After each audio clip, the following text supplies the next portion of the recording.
बोकारो में आंदोलन के दौरान विस्थापित युवक की मौत के बाद अब विस्थापितों का आक्रोश देखने को मिल रहा है, जहां 3 हाईवा को जलाया गया। हंगामे के बीच डुमरी विधायक जयराम महतो भी पहुंचे। नया मोड़ से सेक्टर 4 जाने वाली सड़क को जाम किया गया। वहीं बोकारो जनरल अस्पताल में भी गहमा-गहमी देखने को मिली। डुमरी के विधायक जयराम महतो के पहुंचने पर प्लांट का मुख्य गेट को पूरी तरह से जाम कर दिया गया। जयराम महतो ने कहा कि विस्थापित से किए गए वादे को अब मैनेजमेंट भूल रही है। जहां प्लांट लगाने के समय विस्थापितों को नियोजन देने की बात कही गई थी, उन्होंने कहा कि अब सड़क पर उतरने की बारी है। बताते चले कि विस्थापित बोकारो स्टील प्लांट के एडीएम बिल्डिंग के पास आंदोलन कर रहे थे, जहां पहले से तैनात सीआईएसएफ जवान की ओर से लाठियां चलाई गई, जिससे एक विस्थापित युवक की मौत हो गई, जिसके बाद ये हंगामा देखने को मिल रहा है।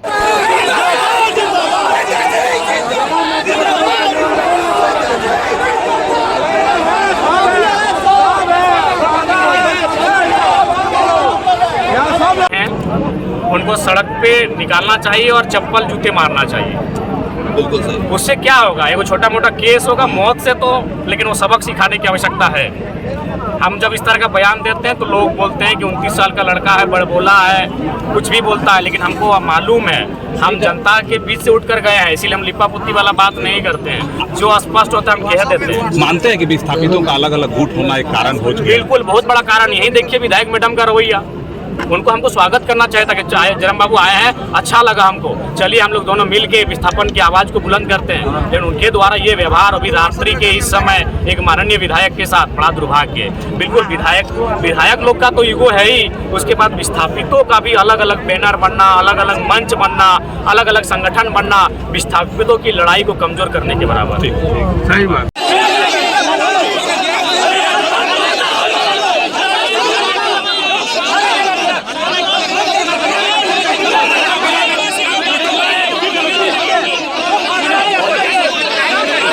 जिला प्रशासन बंद कीजिए, बहुत हुआ ताली नारा। हम भी जब से देख रहे हैं जयराम महतो जिंदाबाद, हमको बकवास लगता है सब। अगर सही में आपका खून खोल रहा है तो उस खून खोलते हुए आक्रोश को बचा के रखिए, और जितना अधिकारी है निकालिए सड़क में, जूता मारिए सबको।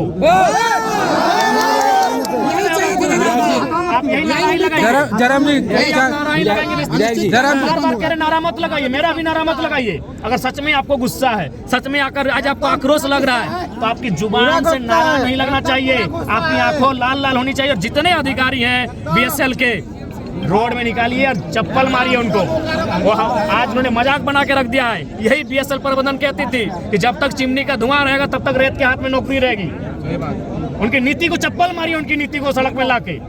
दादा सीआईएसएफ के द्वारा मारा गया है कि जिला प्रशासन के? देखिए वो हमें जानकारी, हम तो अभी आए हैं, हम रांची से फौरन आए हैं। ये लोग कह रहे हैं सीआईएसएफ के माध्यम से मारा गया है। उपायुक्त से बात हुई हो चाहे जिला पुलिस मारे, आप किसी को ऐसा नहीं मार सकते हैं। ऊपर सीधा कार्रवाई हो, उन्हें बर्खास्त करे, उस पर उन तमाम। जयराम जी, उपायुक्त से बात हो पाई है इस संबंध में? आज की घटना पर उपायुक्त से, बोकारो उपायुक्त से बात हो पाई है? जस्ट आ रहे हैं रांची में। आज हमारी पुस्तकालय समिति, उपभोक्ता समिति की बैठक थी। हम रांची से वहाँ सुने और सीधे वहाँ से यहीं आ रहे हैं। दादा हमें क्या मांग रहे हैं? ये लोग आंदोलन जो कर रहे थे, वो लोग जिला प्रशासन को लिखित सूचना भी दिए हुए थे, तो जिला प्रशासन का वहाँ ना रहना, मौजूदगी ना रहना और सीआईएसएफ के द्वारा मार करके मरा देना, इसमें आप क्या कहना चाहेंगे? बिल्कुल, इसमें सबकी लिपापोती है। विस्थापन की जान आज सस्ती हो गई है। यहाँ लोग लाखों लाखों एकड़ जमीन को माफियाओं ने, भू माफियाओं ने कब्जा करके बेच दिया। इनका हैसियत नहीं हुआ, तब ना इनका डंडा चला, ना इनका शासन का जोर दिखा, ना प्रशासन का जोर दिखा।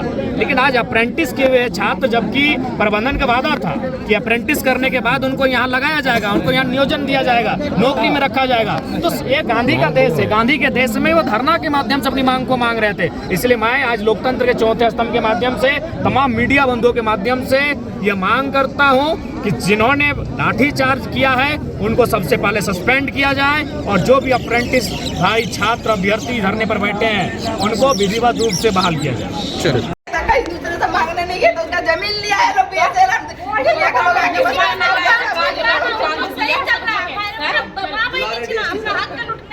लेकिन सही हो गया।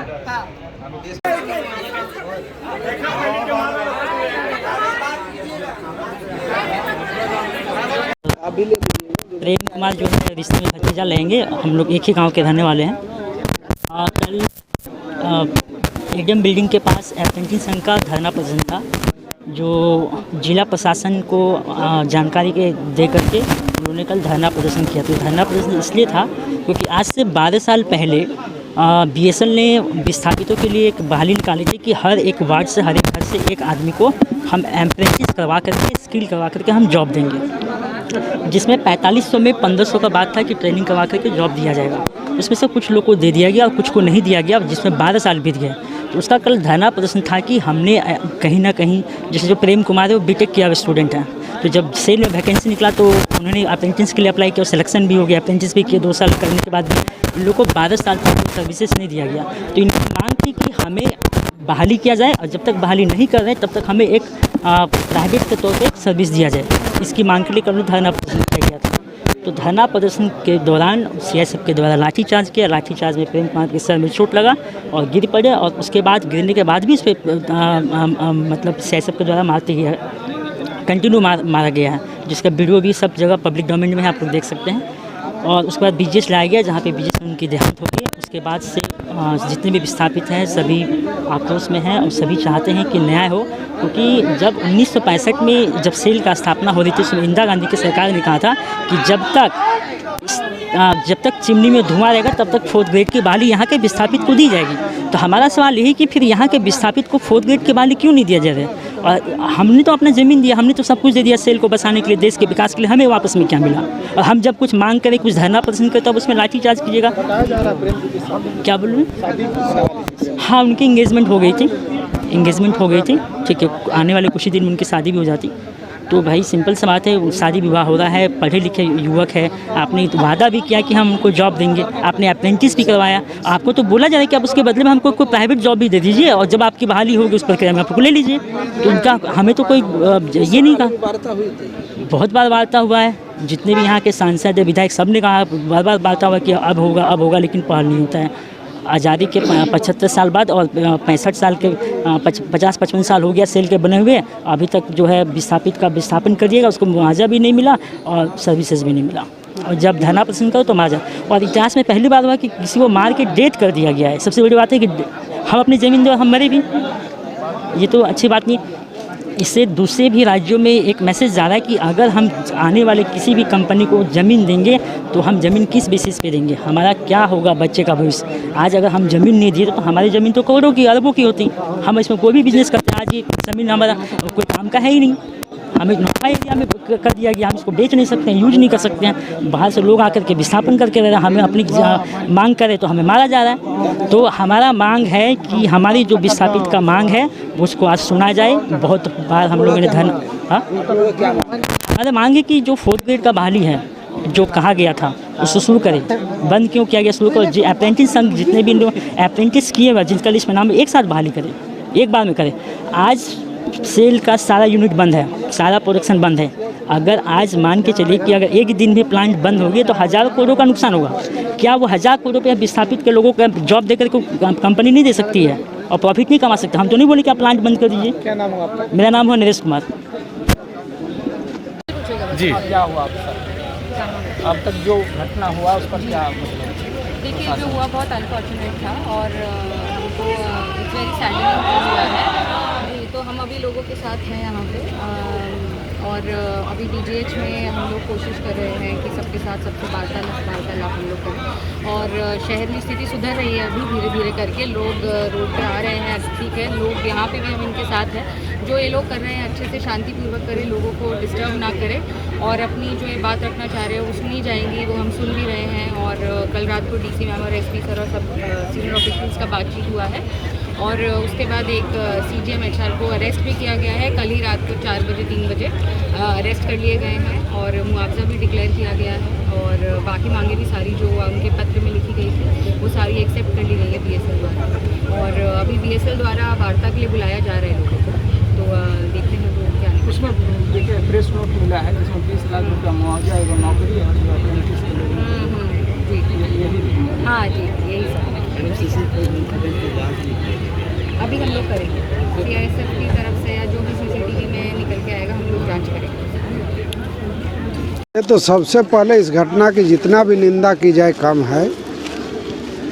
जो घायल है और जो घटना के संबंध में जानकारी मिल रही है, किसी बच्चे को यदि बचाने के लिए कोई गया तो उसको घेर करके 6 जवानों ने जब पूरा अंदर खींच करके मारने का काम किया।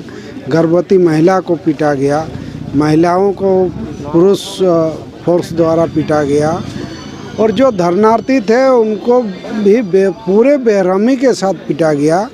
लग रहा है कि ये जो अंग्रेजी शासन था वो बोकारो में ही है और अंग्रेज के रूप में BSL प्रबंधन और CISF की भूमिका है।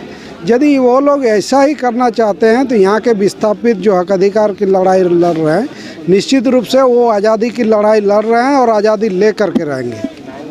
अभी जो हुआ कुछ वार्ता का आया, जैसे कि जिला प्रशासन ने कहा नियोजन और 20 लाख रुपया और बाकी अप्रेंटिस को वाले को भी, ये जो आंदोलनकारी साथी है वो लोग तय करेंगे। उन साथियों के साथ हम लोग हैं, वो लोग जो निर्णय करेंगे उस निर्णय के साथ हम लोग रहेंगे। अभी वार्ता का क्या है? हमको कोई सूचना नहीं है। वो जो आंदोलनकारी साथी हैं हो सकता है उन लोग को सूचना मिला हो, वो लोग तय करें। वो जो तय करेंगे उस संघर्ष में में हम लोग रहेंगे। अच्छा, इतने दिन से मांग मांगी जा रही है विस्थापितों के द्वारा, क्या लगता है कि समय समय पर नियोजन होना चाहिए?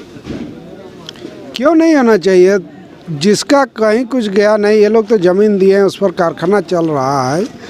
जो ऐसे कॉम्पिटिटिव एग्ज़ाम का तैयारी करते हैं वो एग्ज़ाम क्वालिफाई करके दूसरे क्वालिफाई करके ज्वाइन कर लेते हैं। यहाँ सुन रहे हैं कि एग्ज़ाम लेकर के लोगों को लिस्ट बनाया गया, जो पास किए उनको ट्रेनिंग दिया गया। ट्रेनिंग देने के बाद फिर भी लोग को ऐसे ही लटका के रखा गया ताकि लोग का एज एक्सपायर हो जाए, फिर नया ढंग से नहीं हो पाए। तो ये रवैया तो अच्छा नहीं है। विस्थापितों का मांग है, पहले से ये बरसों से मांग करते आ रहे हैं। प्रबंधन बीच में सहमति दिखाती है, फिर टाल मटोल करके जो मांग को दबाने का प्रयास करती है, कभी इग्नोर करने का प्रयास करती है। तो ये रवैया प्रबंधन का नहीं है और प्रबंधन के रवैये के कारण ही ये घटना हुआ। जो प्रेम महतो का जो आज शहादत हुआ, इस शहादत को बोकारो में सम्मान मिलना चाहिए और प्रबंधन को भी सम्मान का नज़रिया से देखना चाहिए। देखिए, झारखंड में सरकार और झारखंडी जनता लगातार जो विस्थापन की मांगों को लेकर और अपने हक की मांगों को लेकर लगातार संघर्षरत रही है। लेकिन कल की बोकारो की जो घटना हुई, विस्थापितों के साथ जो घटना घटी और जिस तरह से CISF ने लाठीचार्ज किया उनकी जायज मांगों को तितर बितर करने के लिए ताकि वो अपनी मांगों से पीछे हटे, यह एक निंदनीय घटना है। और केंद्र सरकार को शुरू से ही झारखंड की सरकार चिताती रही है। पिछले 5 वर्षों से लगातार हम कह रहे हैं कि विस्थापितों की समस्याओं पर ध्यान दें। उनका जो नौकरी का मांग है, जो जमीन ली गई है, जमीन अधिग्रहण की गई है, उसके बदले जो उनको नौकरी देनी चाहिए थी वो अभी तक नहीं मिला है। जो नौकरियां दी गई हैं उसमें भी अब छटनी करने की कगार पर हैं और जब वो अपनी जायज मांगों को मांगने जाते हैं तो उन पर लाठियां बरसाई जाती हैं, एक की मौत भी हो जाती है। तो ये आखिर कब तक चलेगा ये सिलसिला? BSL प्रबंधन जो है अब अपनी हद से ज्यादा बाहर जा रही है। केंद्र सरकार को इस पर फौरी कार्रवाई करने की आवश्यकता है और तुरंत जो जायज मांगे हैं, जो वहां के विस्थापितों की, जो वहां पर धरने पर बैठे हुए आंदोलन कर रहे हैं, उसको पूरा करना चाहिए। और झारखंड सरकार इस मामले में पूरी तरह से संजीदा है, लेकिन चूंकि वह हमारे अधिकार क्षेत्र में नहीं आता है, उसमें हम बहुत ज्यादा कुछ कर नहीं सकते हैं। लेकिन केंद्र सरकार के ऊपर विस्थापन की समस्या को लेकर, विस्थापितों की मांग को लेकर लगातार दबाव हम बनाए हुए हैं और केंद्र सरकार से गुजारिश होगी हमारी कि वो जल्द से जल्द इस समस्या का समाधान निकाले।